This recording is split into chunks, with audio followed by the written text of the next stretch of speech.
What is going on, everybody? Victor here with a brand new video, and this week we got UFC Fight Night Vegas 25, UFC on ESPN 24 going down from the UFC Apex facility via Las Vegas, Nevada. Obviously, this card was basically a little bit weird because the UFC hadn't put the full entire card on their website nor on Google until I believe early today. I didn't see barely any of the fights there yesterday, the day before that, and that's very unusual from the UFC because they tend to post their fight cards very, very early. And this is a little bit of a weird fight night because we were supposed to have TJ Dillashaw versus Corey Sandhagen, two former teammates, two guys that are vying for the UFC Bantamweight Championship of the world. There is a little bit of a heated rivalry between both these individuals, a little bit of bad blood as well because of the history of TJ Dillashaw and using these PEDs and the EPO. Either it's just for one fight or it could have been for multiple. We don't know, and we're never going to know. The only one that really truly knows that is TJ Dillashaw himself.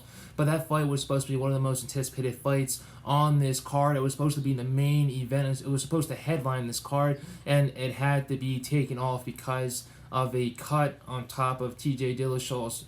Believe it is what it is. It's either the left eye, the right eye, and it was a very nasty gash, which basically caused medical professional to scratch that fight off of the whole entire card, which is a very smart idea because you don't want to go into a fight with a gnarly gash just like that because it can open up at any single moment depending on how hard you get hit in that certain area. So that fight had to be taken off. We were supposed to be getting this fight. There's a possibility that's still going on. Apparently it's been made official. Apparently it hasn't really been made official from the UFC because I still haven't seen it on the UFC homepage. I still haven't seen it on the Google page that the UFC has with their fight card on there, nor on ESPN, I believe. So Marina Rodriguez, who is 13-1-1 and 13-1-1 with the UFC, 6 of her 13 wins have been by KO or knockout, will be facing Michelle Waterson, who is 18-8. 9 of her 18 wins have been via submission. So obviously two polar opposites facing against one another. Definitely going to be an intriguing matchup, especially for that division itself. And I just can't wait to see what happens. You know, the UFC women's strawweight division is very, very stacked. Obviously, Rose Namajunas is a champion once again. And one of these two ladies can definitely be her next opponent in the very near future, depending on what happens on Saturday night. If these two actually do end up fighting each other, because there are a couple of complications on Marina Rodriguez's side. And Waterson has already signed the papers. She's ready to go. It's just a matter of Marina Rodriguez and what she does over on her side with the paperwork and the documents and whatever. When you accept a fight, there's a lot of documents, there's a lot of paperwork that has to be signed, that has to be looked over by the agents, by the legal professionals. So I hope this fight actually happens. If it does, I'm going to talk about it right now because I do believe it will happen, because right now the current main event of UFC Fight Night Vegas 25, UFC Fight Night on ESPN 24 is Cowboy Donald Cerrone versus Alex Morono. Alex Morono took this fight on short notice as a result of Diego Sanchez being cut by the UFC.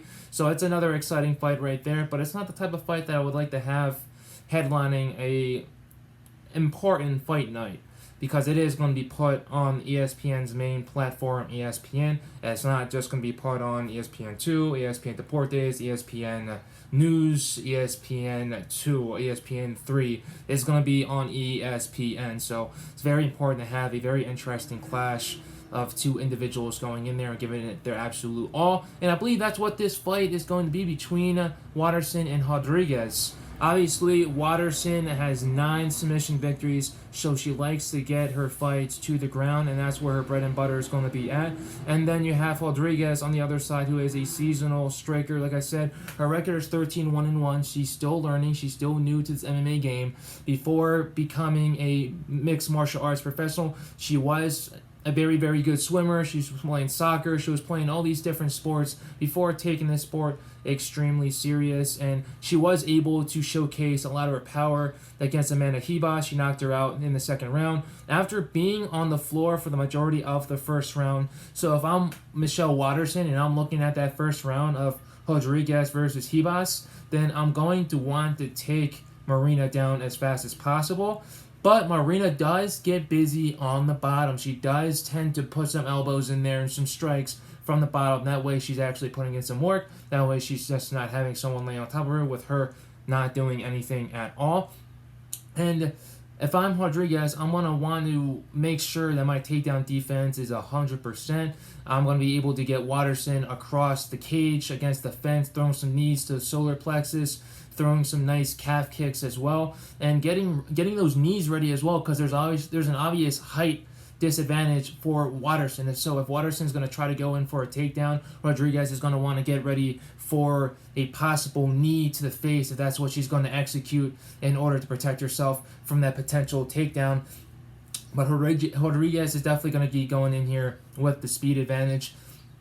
She's one of the most athletic fighters in the UFC women's strawweight division. She's really fast, she's really flexible, and she can move in there really well with her agility, and she's trained very, very well. She trains and fights out of Brazil. There's really not that many fighters that train and fight out of Brazil nowadays because everybody's trying to go to these mega camps. In order to be a great fighter, you don't need to go to a mega camp. You just need to have everything you need at your disposal in your camp, and that's what Marina Rodriguez has.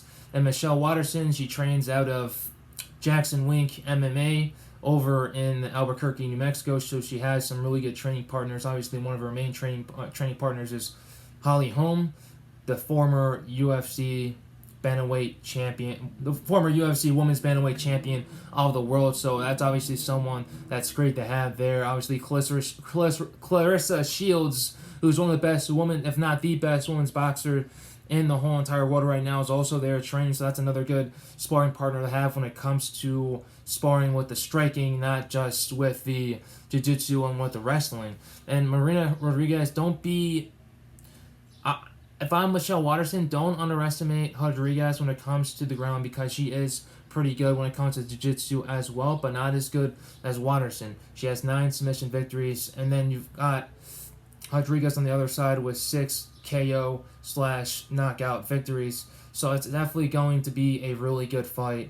And if I'm Waterson, you're going to want to get up and close against Rodriguez. Get closer enough where you can be able to cut off the majority of her strikes. Keep the head movement at all time, especially the body movement. Never just stop and stay still like you're a stationary target, because that's where Rodriguez is going to be able to thrive. And if I'm Rodriguez, you're going to want to, if I'm her, keep that pressure and keep walking down Waterson, because when a fighter is mostly pressure, they tend to make a lot of mistakes in the heat of the moment, and that's something that Waterson might be able to commit to a couple mistakes. But if, like we saw from the last fight that Michelle Waterson had against Angela Hill, then I don't know if that Michelle Waterson comes into this fight, then it's going to be a very, very long night for Marina Rodriguez. But if Marina Rodriguez does her homework very well on Michelle Waterson, then she can be able to correlate a little bit of what Rose Namajunas was able to do to Michelle Waterson when they fought each other. Obviously, Rose knocked down Waterson with a beautiful roundhouse kick to the face. I knocked her down and then finished her right after with a rear naked choke, if I'm not mistaken.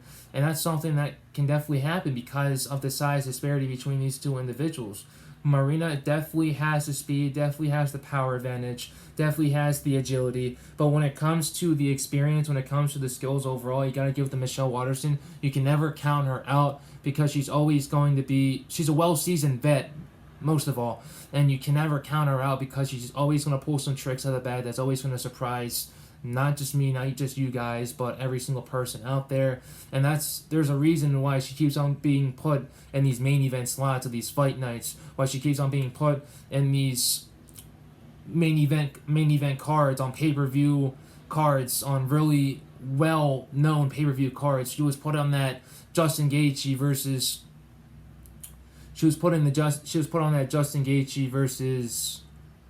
or was she? Yes, she was put on the Justin Gaethje versus Tony Ferguson fight card. That was in Jacksonville about a year ago when the UFC came back as a result of taking a break from the pandemic. So she's always put in these bright spotlights because of how well known she is, how very skilled she is, her record, and just the notoriety that she brings along with her name that notoriety that a lot of fans recognize because it's Michelle Waterson. She's not only just a good-looking person, an individual overall, but she's an amazing fighter, and that's what people tend to overlook every once in a while. Rodriguez, she's still young. She's about 33 years old, and like I said, she's still learning. She's only 13-1-1. She's had 2 draws in her career and 13 wins with only 1 loss. That 1 loss came to Carla Esparza, former UFC women's strawweight champion of the world. So it was a quality loss. And Michelle Waterson's only lost the best of the best. So I can't wait to see this fight happen. If it does happen this Saturday, I believe it will happen. It's going to be absolute fireworks. I believe it's going to go the full 5 rounds. And I believe that Rodriguez is going to come out there the winner because she has a lot to prove coming into this fight, facing a well-known seasoned veterans such as Michelle Waterson. So I appreciate you guys for watching this video. I hope you guys liked it. If I did anything wrong, said anything wrong, just let me know in the comment sections. Just let me know in the comment section who you guys think is going to win. Who do you think has the better upper hand against one another? And give me some keys on what Waterson will need to win and what Rodriguez needs to win as well. I appreciate you guys watching the video. As always, stay blessed and stay safe during this pandemic. Things are getting pretty crazy out there, guys. All right, later.